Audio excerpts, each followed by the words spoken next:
Hi guys, I'm back again today with another video, and today we're checking out I investigate how Netherlands deal with so many cyclists.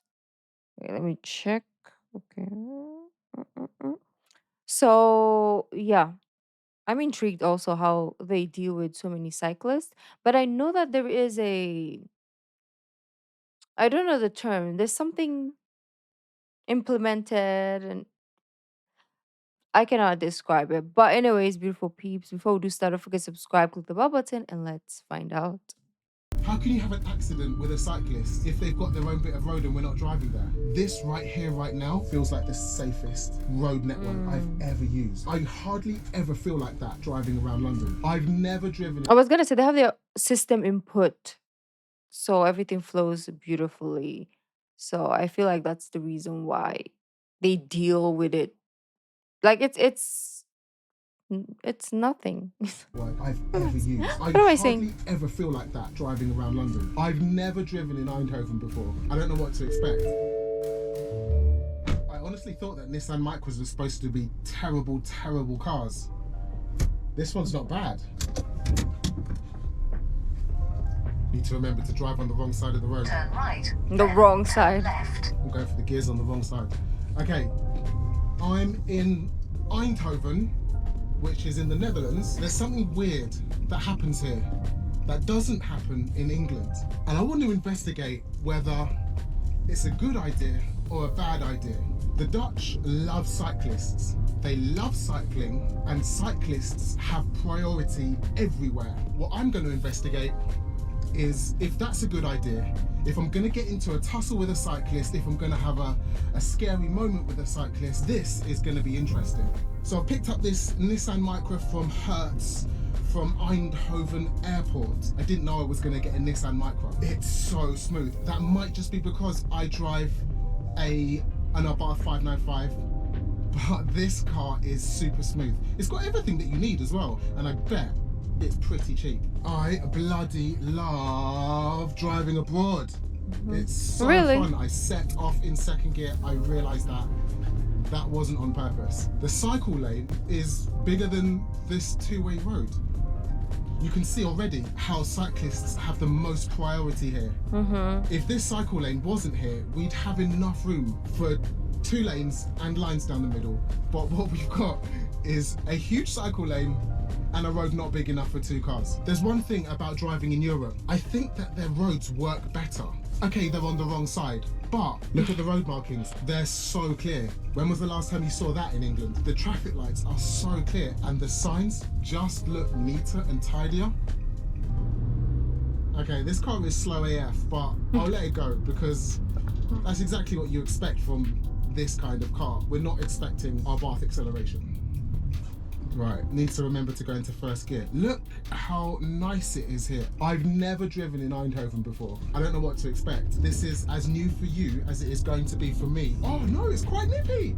I could definitely hear a turbo under the bonnet as well. One of the most annoying things about driving in England is that people don't use the motorways properly. You'll just see people in any lane. Whatever lane you fancy. Over here, they religiously stick to the driving lane, not the overtaking lane. Centrum. That's where we're going. We're going to the centre of Eindhoven. I think that's where we're going to find the most cyclists and where we're going to find the most problems. Apart from the fact that I keep going here to change gear, this car is great.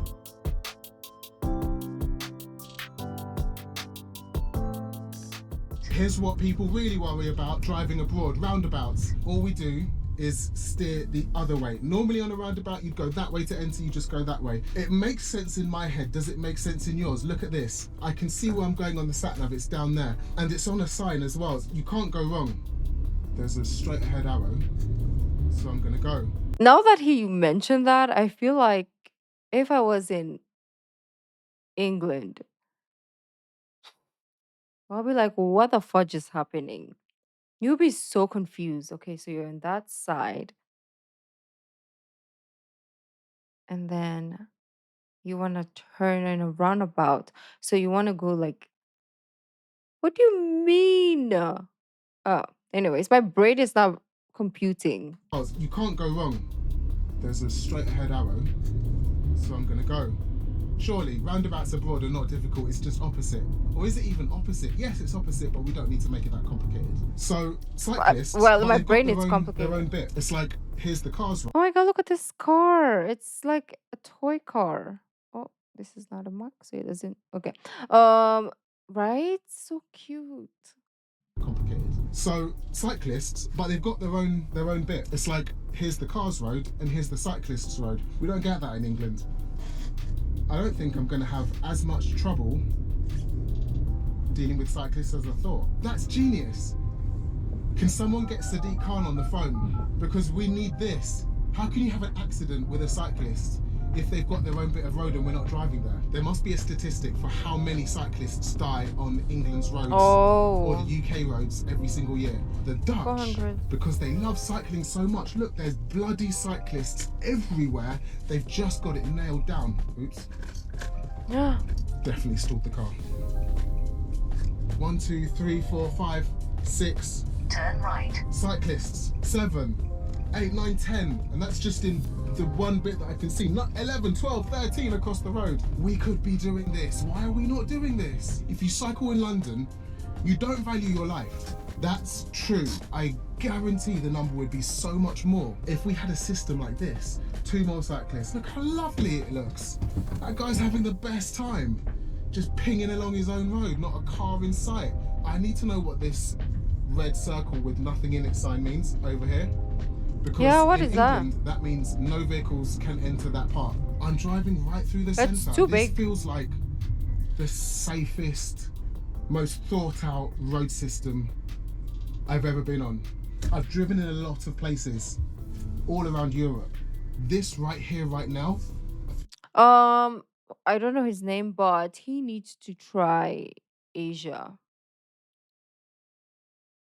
Maybe I'll try Philippines, yeah. And if you survive, props to you.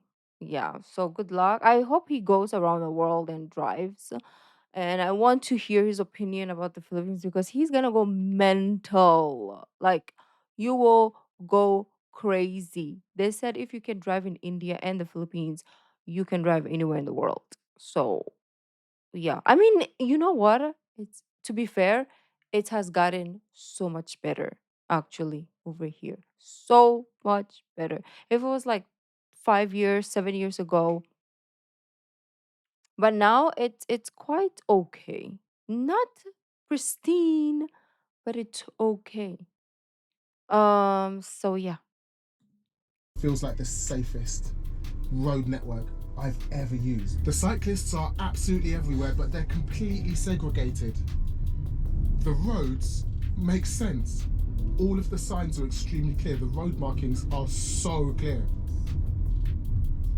I don't feel like I'm gonna have a crash here. I don't feel like anybody's gonna quickly run out in front of me. I don't feel like there's hazards and obstacles to avoid. I hardly ever feel like that driving around London. This is quite funny. This is a thing I've heard about the Netherlands before. Everybody's got a bike.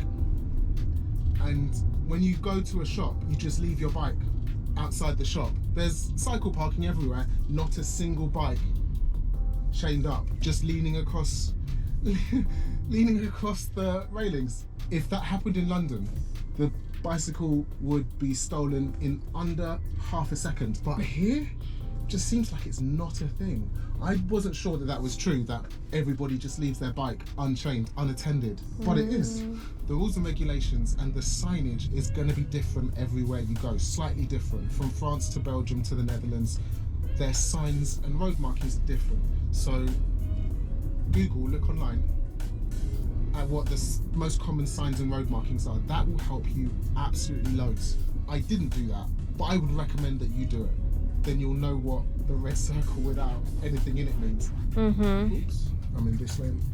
The other good tip I'll give you about driving abroad is don't be afraid to make mistakes. Don't be worried about getting it wrong. I clearly got it wrong there, but if you're safe about it, you can make it right. If you've got nothing to do on a weekend, use Skyscanner, get the cheapest flight to somewhere for the day, hire a car from the airport, set a route.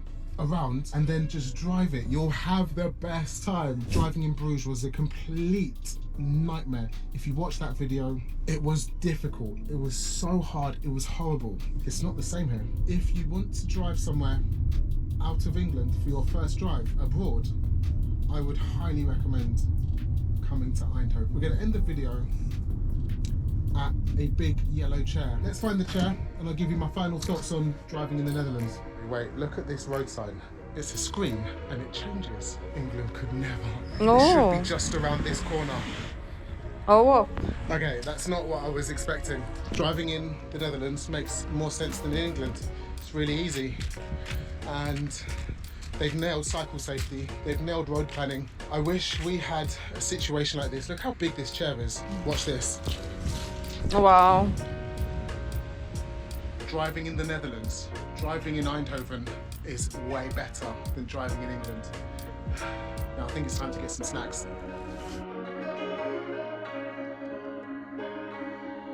That was nice. That was nice. I would like to see more places and how it is like driving around. Um because that's one thing that you think about when you go to countries, like how would it be driving in this country? uh Sometimes you see things and you're like, oh, this is gonna be stress, and you go to other places and you're like, oh, I think it's gonna be fun driving here. So let me know if you had experiences, like where was the best place to drive for you and where was the worst place to drive for you. But anyways, beautiful peeps, that has been super informative. Thank you guys for joining, and I'll see you tomorrow. Bye.